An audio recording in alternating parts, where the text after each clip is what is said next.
2024 లేదా 25లో డిగ్రీ లేదా బీటెక్ చదివారా? సాఫ్ట్‌వేర్ జాబ్ కోసం ఎదురు చూస్తున్నారా? అయితే కోడ్ జ్ఞాన్ 100 డేస్ కోర్సులో చేరండి. జాబ్ సాధించండి.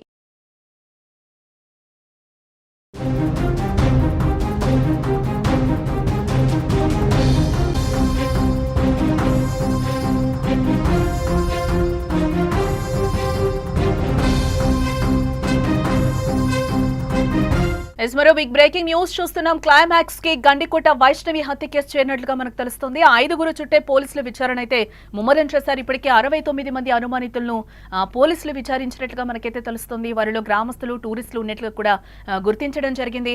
ఆ వ్యక్తి నోరు విప్పితే గండికోట రహస్యం కూడా వీడే అవకాశాలు ఉన్నట్లుగా కూడా చెప్తున్నారు. నిందితులను ఊరు దాటించిన వ్యక్తిని గుర్తించారు పోలీసులు. ఇప్పటికైతే గండికోట వైష్ణవి హత్య కేసులో ఒక్కొక్కటిగా చిక్కుముడులు వీడుతున్నట్లుగా మనకైతే బ్రేకింగ్ న్యూస్ లో సమాచారం అందుతోంది. ఇప్పటికే ఈ కేసును ప్రతిష్టాత్మకంగా తీసుకున్న పోలీసులు నిజాలు నిగుదేల్చే పనులు అయితే నిమగ్నమయ్యారు.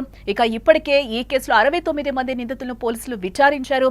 వారిలో గ్రామస్తులతో పాటు కొందరు టూరిస్టులు కూడా ఉన్నట్లుగా తెలుస్తోంది. అయితే ఈ కేసులో ప్రధాన నిందితులను తప్పించిన వ్యక్తిని పోలీసులు గుర్తించినట్లుగా ఇప్పుడు బ్రేకింగ్ న్యూస్ లో అయితే సమాచారం అందుతోంది. ఆ వ్యక్తి ఎవరా అనేది ఇప్పుడు ఈ కేసులో ఉత్కంఠగా మారిందని చెప్పుకోవాలి. ఇక ఇదే అంశానికి సంబంధించిన మరింత సమాచారాన్ని మా కడప ప్రతినిధి సుదర్శన్ రెడ్డి లైవ్ లో అందించే ప్రయత్నం చేస్తారు. సుదర్శన్, అంటే 5గురు చుట్టే కేసు విచారణ తిరుగుతున్నట్లుగా కూడా తెలుస్తోంది. ఎవరైతే అనుమానితుడు ఉన్నాడో, ఎవరైతే నిందితుడు ఉన్నారో వారినైతే ఊరు దాటించారో అనేది కూడా ఇప్పటి వరకు అందుతున్న సమాచారం. ఏంటి దీనికి సంబంధించిన డీటెయిల్స్? పోలీసులు చెప్తున్న దాని ప్రకారము మేము కొండను తవ్వుతున్నాము, ఎలుకను పట్టడం కోసము అన్నారు. కొండను తవ్వే ప్రక్రియ కూడా పూర్తయింది. వైష్ణవి హత్య కేసు చివరి దశకు చేరుకుంది. ఆ రోజు అత్యంత కిరాతకంగా వైష్ణవిని చంపి గుడి వెనుక పడేసి పారిపోయినటువంటి వ్యక్తులను అక్కడి నుంచి చాకచక్యంగా తప్పించుకోవడానికి సాయం చేసినటువంటి వ్యక్తి, అక్కడ గండికోట నుంచి హంతకులను ఊరు దాటించిన వ్యక్తిని పోలీసులు గుర్తించారు. అంటే మొత్తం 369 మందిని సెల్ ఫోన్ సిగ్నల్స్ ద్వారా, ఆ టవర్ సిగ్నల్స్ ద్వారా గుర్తించినటువంటి పోలీసులు వాళ్ళందరినీ కూడా ఫిల్టర్ చేసుకుంటూ వస్తున్నారు. 69 మందిని ఇప్పుడు ఫైనల్ లిస్ట్ చేశారు. ఆ ఫైనల్ లిస్ట్ లో కూడా ఒక వ్యక్తిని అనుమానిస్తున్నారు. అతను ఊరు దాటించాడు నిందితులను అన్నది పోలీసులు చేసుకున్నటువంటి కన్ఫర్మేషన్. ఈ 60 మందిలో కూడా ఇప్పటికే చాలా వరకు షార్ట్ లిస్ట్ అయింది. అయితే ఇప్పుడు ఇతన్ని తనదైన శైలిలో విచారణ చేస్తే మాత్రం పోలీసులు ఖచ్చితంగా అసలు హంతకులు ఎవరో తెలిసే అవకాశాలు కనిపిస్తున్నాయి.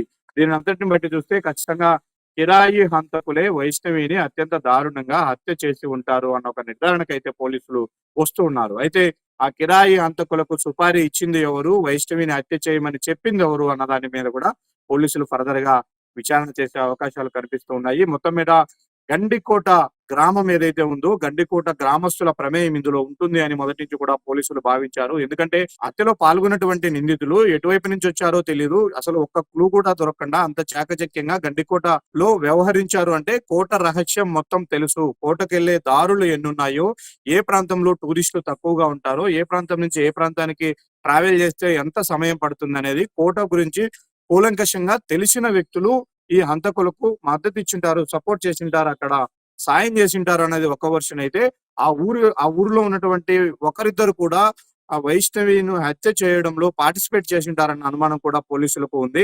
అయితే ఇప్పుడు ఆ వ్యక్తి పోలీసుల అదుపులో ఉన్నాడా లేకపోతే అప్పటి నుంచి పరారీలో ఉన్నాడా అనేది తెలియాల్సి ఉంది. ఎందుకంటే హంతకులను తప్పించారు. గండికోటలో ఆ రోజు సంఘటన జరగక ముందు గ్రామస్తులు ఎంతమంది ఉన్నారు, జరిగిన తర్వాత రాత్రి నుంచి ఆ గ్రామంలో ఎవరెవరు మిస్ అయ్యారు, అప్పటి నుంచి గ్రామానికి దూరంగా ఉంటున్న వాళ్ళు ఎవరు అనే దాని మీదే పోలీసులు దృష్టి సాధించారు. అక్కడే అసలు క్లూస్ ఇప్పుడు పోలీసులకు దొరుకుతూ ఉన్నాయి. అందులో భాగంగానే ఆ రోజు ఆ హత్యలో పాల్గొన్నటువంటి నిందితులను ఊరు దాటించే ప్రయత్నం చేసినటువంటి గండికోట వాసిని పోలీసులు గుర్తించినట్టుగా మనకు సమాచారం అందుతుంది. అతన్ని ఇప్పుడు పూర్తి స్థాయిలో విచారణ చేస్తే మాత్రం పూర్తిగా ఎవరు ఈ హత్యలో పాల్గొన్నారనే విషయాలైతే స్పష్టంగా తెలిసే అవకాశాలు కనిపిస్తున్నాయి. అందుకే ఇది చాలా చివరి దశకు వచ్చింది. ఒక మెట్టు దూరంలోనే వైష్ణవి హత్య కేసు విచారణ ఆగి ఉంది. ఆ మెట్టు దూరాన్ని కూడా పోలీసులు ఛేదించే అవకాశాలు స్పష్టంగా కనిపిస్తూ ఉన్నాయి. మొత్తంగా వైష్ణవి హత్య కేసుకు సంబంధించి చిక్కుముడులన్నీ కూడా వీడే దశకు చేరుకుందా? ఇంకా ఎంత టైం పోలీసులు తీసుకునే అవకాశాలు కనిపిస్తున్నాయి? దాదాపు కూడా 25 డేస్ దాటిందనుకోవచ్చు అంటారా సుదర్శన్?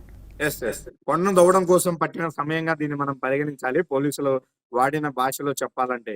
అందుకే ఇంత సమయం ఆలస్యమైంది. 369 కాల్ డేటాను మొత్తం కూడా వాళ్ళు క్లియర్ గా ఫిల్టర్ చేసుకుంటూ వచ్చారు. అందుకే ఆలస్యమైంది. ఇప్పుడు చివరి దశకు వచ్చింది. ఈ ఈ వ్యక్తిని పూర్తి స్థాయిలో ఇంట్రాగేషన్ చేస్తే మాత్రం వస్తుంది. అయితే ఇప్పటికీ కూడా పోలీసులు చాలా బలంగా కొంత అనుమానం వ్యక్తం చేస్తున్నారు కుటుంబ సభ్యులు. వాళ్ళే సుపారీ ఇచ్చి చేపిచ్చి ఉండొచ్చు అన్న ఒక అనుమానం పోలీసుల దగ్గర ఉంది. లేకపోతే ఎవరైతే ఆ అమ్మాయి అన్నున్నాడో ఆ అన్న ఎగ్జాక్ట్‌లీ 12 గంటల సమయానికి రంగనాయక స్వామి ఆలయం దగ్గరికి వచ్చే సమయంలో ఆ అమ్మాయి క్యారియర్ తెచ్చుకున్న తన వెంట తెచ్చుకున్నటువంటి క్యారియర్ బాక్స్‌లో సుదర్శన్, ఇక్కడ ఉన్నటువంటి ఇంకొకటి కూడా అన్నం పాయింట్ తినేసి కూడా కుటుంబ సభ్యుల్ని ఇప్పటివరకు కూడా అనుమానించిన పరిస్థితి కనిపిస్తుంది. ఎందుకంటే ఇది చాలా సెన్సిటివ్ మ్యాటర్.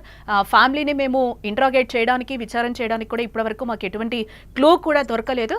సో కాబట్టి మేము ఇంకా కుటుంబ సభ్యుల జోలికైతే వెళ్ళడం లేదని కూడా పోలీసులు మొన్నటి వరకు మనకి క్లియర్గా చెప్పిన సమాధానం. ఎస్, అంటే ఈ రోజు ఫ్యామిలీని అనుమానిస్తున్నారు అంటే బట్ వాళ్ళకి ఏదైనా ఈ రోజు క్లూ దొరికింది పోలీసులు సైడ్ నుంచి అని అనుకోవచ్చు అంటారా మనం? క్లూ దొరికింది. నిర్ధారణకు కూడా వచ్చే అవకాశాలైతే కనిపిస్తూ ఉన్నాయి. ఆ రోజు సురేంద్ర గుడి దగ్గరికి వెళ్లే సమయానికి ఆ అమ్మాయి తన వెంట తెచ్చుకున్న క్యారియర్ బాక్స్ లో భోజనం చేస్తూ ఉంది. ఇతను చూసిన వెంటనే ఆ అమ్మాయి హఠాత్తుగా దూరం నుంచే అన్నను గుర్తించి తను వస్తే నా మీద దాడి చేస్తాడని ఎక్స్పెక్ట్ చేసి అమ్మాయి అక్కడ లగేజ్ మొత్తం అంటే తన బ్యాగు, క్యారియర్ బాక్స్, ఓని ఇవన్నీ కూడా వదిలేసి అటు నుంచి గుడి వెనుక వైపుకి వెళ్లి దాక్కునే ప్రయత్నం చేసి ఉంటుంది.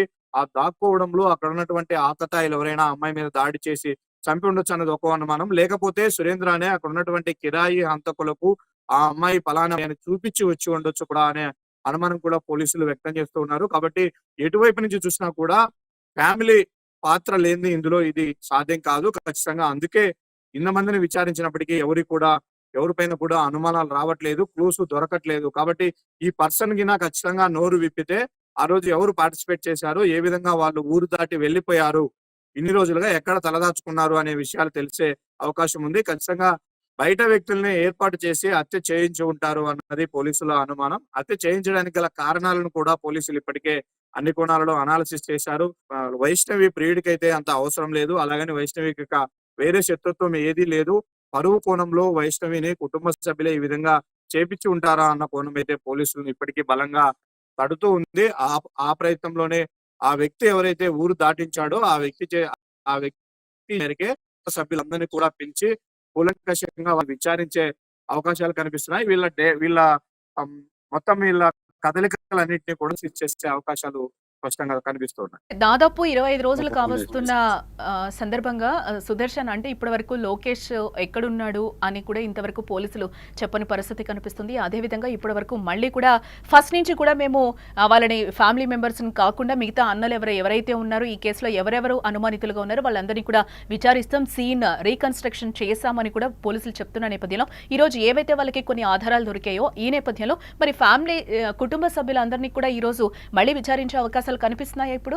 తప్పకుండా షార్ట్ కట్స్ లోనే ఈ కేసు వీగిపోతుందని పోలీసులు ఎక్స్పెక్ట్ చేశారు. డిఐజీ ఇప్పటికీ చెప్తున్నాడు ఆ రోజు సాయంత్రానికే మేము క్లియర్ చేస్తామని. ఎందుకు అలా చెప్పాల్సి వచ్చింది అంటే ఒక ఇద్దరు యువకులు అక్కడ టెంపుల్ దగ్గర అనుమానాస్పదంగా ఉన్నారు అని అక్కడ ఉన్నటువంటి మరో ప్రత్యక్ష సాక్షులు చెప్పారు.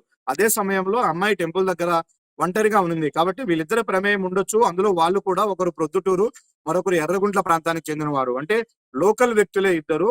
వాళ్ళు అక్కడ అనుమానాస్పదంగా తిరుగుతూ ఉన్నారు. అప్పటికే ఆ అమ్మాయి గుడిలో ఒంటరిగా ఉంది అంటే ఖచ్చితంగా వీళ్ళే వెళ్ళి ఆ అమ్మాయి పైన ఈ అఘాయిత్యానికి పాల్పడి ఉంటారు అని అనుమానించారు. వాళ్ళని పూర్తిగా ఇంటరాగేషన్ చేస్తే వాళ్ళు ఒప్పుకునే అవకాశం ఉంటది. ఖచ్చితంగా వాళ్ళే చేసి ఉంటారన్న కోణంలో కూడా పోలీసులు ఆ రోజు ఎక్స్పెక్ట్ చేశారు. షార్ట్ కట్ లోనే ఈ కేసు వీగిపోతుంది, విచారణ పూర్తి అవుతుంది అని. కానీ వాళ్ళు కాదు అని తేలిన తర్వాతే కేసు మొదటికి వచ్చింది, మళ్ళీ విచారించాల్సి వచ్చింది. నెక్స్ట్ స్టెప్పే తల్లిదండ్రుల మీద అనుమానాలు ఉన్నప్పటికీ వాళ్ళు తీవ్రమైనటువంటి బాధలో ఉన్నారు. అంతేకాకుండా మా బిడ్డను మేము ఎందుకు చంపుకుంటామంటూ వాళ్ళు మీడియా దగ్గరికి వచ్చి మాట్లాడుతున్న నేపథ్యంలో ఇదేమైనా వాళ్ళను ఎక్కువ ప్రెజర్ చేస్తే అది మరో యాంగిల్లో వెళ్లే అవకాశం ఉంటది.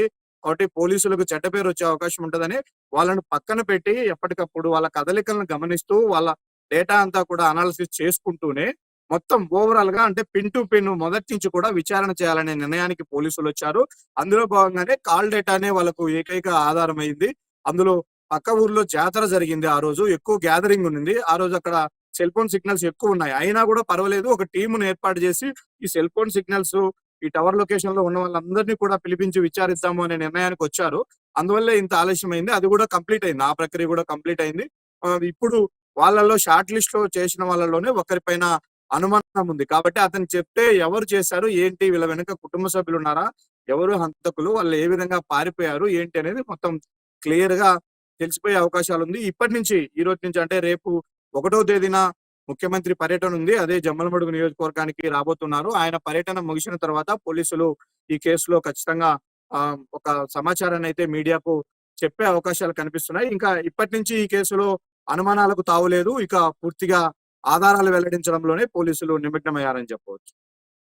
రైట్ సుదర్శన్. ఎస్, మొత్తంగా చూస్తే మనం అది ఫైనల్ దశకు వైష్ణవి హత్య కేసు అయితే ఒక కొలిక్కి వచ్చినట్లుగా కూడా తెలుస్తుంది. చిక్కుముడులన్నీ కూడా ఒక్కొక్కటిగా వీడుతున్నాయని కూడా మా ప్రతినిధి చెప్తున్నారు. ఎస్, ఏదైతే వాళ్ళు అనుమానితులుగా మేము ఏది కూడా ఇప్పుడు బయట చెప్పమో అంతా మాకు పిన్ టు పిన్ దొరికిన తర్వాత పోలీసులు ఏదైతే నిజ నిర్ధారణ చేసుకుని బయటకి పెడతామో అని అన్నారో అదే నేపథ్యంలో అదే యాంగిల్లో ఈరోజు పోలీసులు కూడా విచారణ కొనసాగిస్తున్నారు. విచారణ అయితే ముమ్మరం చేశారు, సీన్ రీకన్స్ట్రక్షన్ చేశారు. దాని తర్వాత నుంచి గండికోట దగ్గర హై అలర్ట్ కూడా ప్రకటించడం జరిగింది.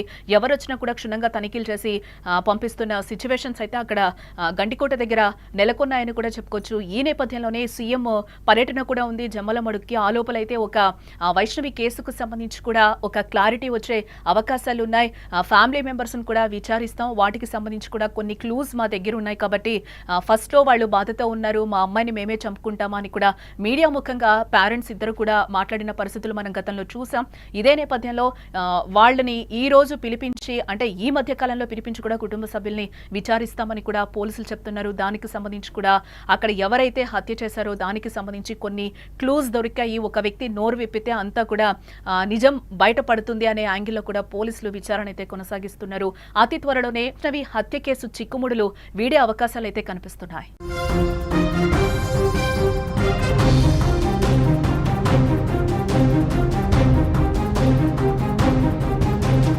సుమన్ టీవీలో మీ పర్సనల్ అండ్ బిజినెస్ ప్రమోషన్స్ కోసం కింది నెంబర్కి కాంటాక్ట్ చేయండి.